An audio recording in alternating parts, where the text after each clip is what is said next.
Today we're going to explore and create birds. Were you woken up by bird sounds this morning? What birds did you hear? April is a very busy month for birds. Many of them have just migrated from warmer climates to spend the summer here in Montana. And some, like the brave little hummingbird, is still on its journey all the way from maybe Central America or Mexico. See if you can notice when they arrive. They'll be very tired and hungry. Many birds are busy making their nests now, for they need lots of plant materials for their nest. The little tiny songbirds need fine grasses and mosses, and the larger birds like the ravens and magpies use big sticks and twigs and sometimes make very messy nests. They are all so busy. See if you can notice the birds making their nests. There's a lot of communication and talking among the birds now as they keep track of each other and get organized. Just like all of us at home right now, we're organizing our wake-up time, our school lessons, our chores, our meals, and our fun time activities. All bird species have their own language, just like humans do all over the world. In this lesson, we'll be learning some different bird sounds, observation skills, bird movements, and behaviors, and we'll create some bird art. If we open our eyes, our ears, and our hearts, we can get to know birds better and learn how birds can teach us to be better human beings. How to cooperate and communicate with each other, be cheerful and patient, focus, work hard, and take care of each other. Let's fly into the bird world. Ready?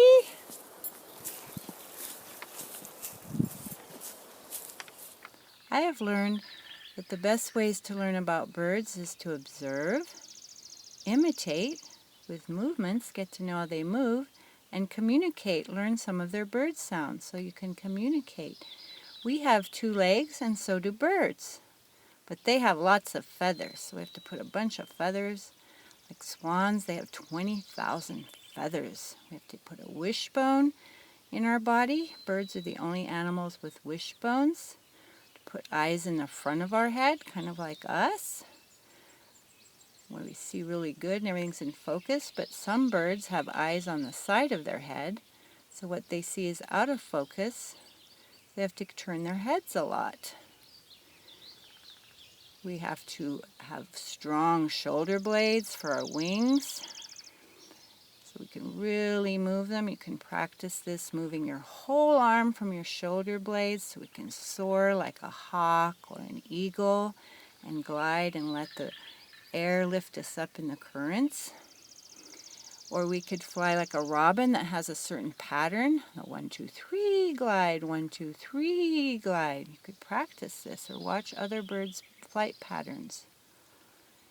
There's the little hummingbird who beats his wings 60 to 70 times a second.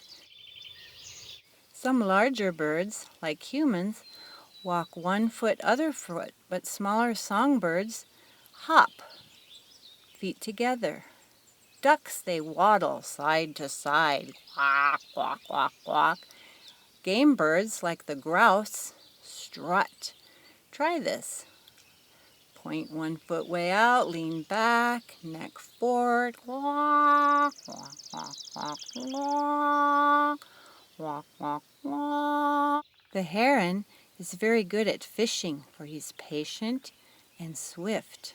Practice standing like a heron on 1 leg. The fish thinks that his leg is a stick in the water. Lift your tummy up for balance. Hold your wings open, which creates shade, which the fish love in the water. And practice being a heron fishing. Like humans, all birds need a habitat that provides food, shelter, and water. Birds help to keep our natural world in balance. They control insect and rodent populations.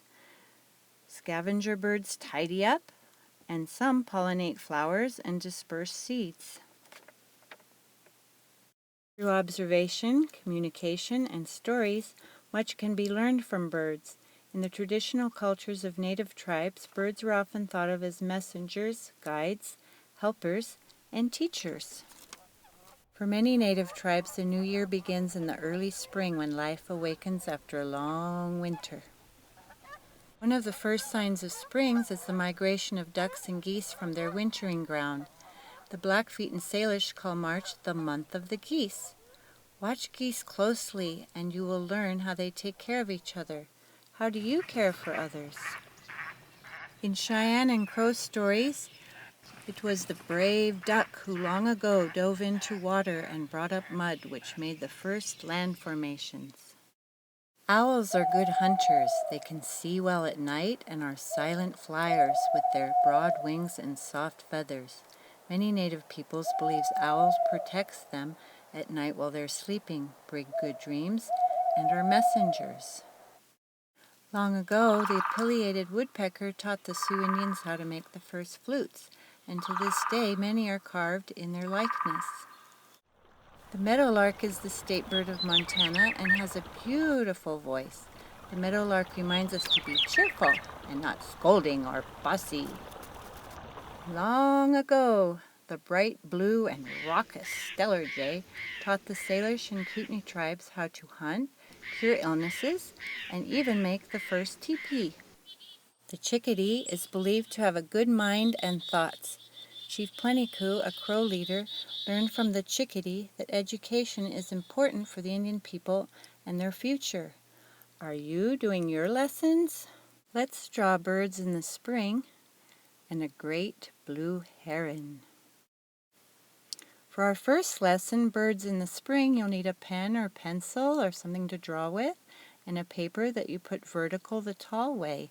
First thing we're going to do is draw a branch for our girl or female bird to sit on with her nest. Big curved line, come back close and open up, nice and big, some side branches, some twigs off of that. You could make some upside down Ys and Vs and put groups of 3 for pine needles. 1, 2, 3. Flick, flick, flick. Call this flick drawing when you flick your pen so it's thick at the bottom and thin at the end. Then we're going to put a pine cone upside down hanging there with a pattern to show the seeds in it. We're going to plan out a half circle shape and leave room there for a nest in the corner. So a half circle curve like a big smile, and then put a horizontal line to connect it. A round circle for the head. I put a tail with zigzag lines back and forth. How about a V for a beak? She's looking up in the air. A round circle for the eye, a little eyeball. Leave a little white in the eye if you want. Another half circle with zigzag lines for the wing. 3 toes holding onto that branch, just like the pine needles. Now our nest, another curve shape. Curve the top of the nest, and you're going to fill it with 3 or 4 round bird heads. These are the babies. Maybe the last one could be the egg. Give them some V's for mouth, circles for eyes, little eyeballs, and they're all very hungry and chirping for some food. We just see their heads sticking out of the nest. And put a little crack in that egg. Make the nest like it's real rough twigs all woven together. Put a pattern there. And you could put some shapes inside of shapes. We're not going to make her too fancy because in the bird world, the girls are not as colorful and fancy. You can color your bird with crayons or paint. For first to second graders, let's add another bird on top. He's the boy or male bird flying above the girl bird. So the same half circle, circle for the head, mouth, zigzag tail. This time the wings we're going to have flying open with another zigzag line. And let's start putting some cool shapes on that we're going to color later. Shapes inside of shapes, making patterns, repeating, and how about cool shape on the chest and on the tail. You can make up your own designs. These are just the ones I'm doing. Then you can put your name on there when you're all done. You can color your drawing with crayons or paint or colored pencils or whatever you have. Just make sure the male, the boy bird, is more colorful than the female. For our next lesson, we're going to paint that great fishing bird, the Great Blue Heron. You will need a piece of paper placed horizontal the wide way and something to draw with, either a pen or a pencil. I'm going to use a Sharpie. So about in the middle of your paper, you're going to want to draw, very free and loose, an S, the letter S. Put a little baseball cap on top for his head and make a sharp beak and a long skinny neck. Come back in a curved line for the back and tail with some zigzag lines. Herons have very long legs. Make like a number 4. Have the knee bent backwards with 3 toes. Some ripples for water. Put a tiny little eye, and with some flick lines, they have some very fine feathers on their head. Make the wing, some curved line and more zigzag. Horizontal line, peekaboo line, where the water he's standing in ends, which is very horizontal. Line in the background for the mountains far away. Make sure you underlap it under his neck. And there you have a drawing of a heron. You can use colored pencils, crayons, or watercolor to add color to your painting if you like. I sometimes use white crayon before watercolor to save anything I want white. So his head has a little white, those feathers, some light glistening on the water. Get that on there first if you're going to use paint.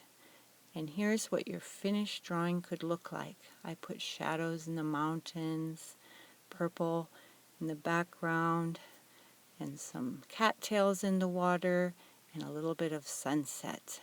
See what you can do. You can keep observing and drawing birds from pictures or real life. Thanks for joining me today. Keep discovering and creating.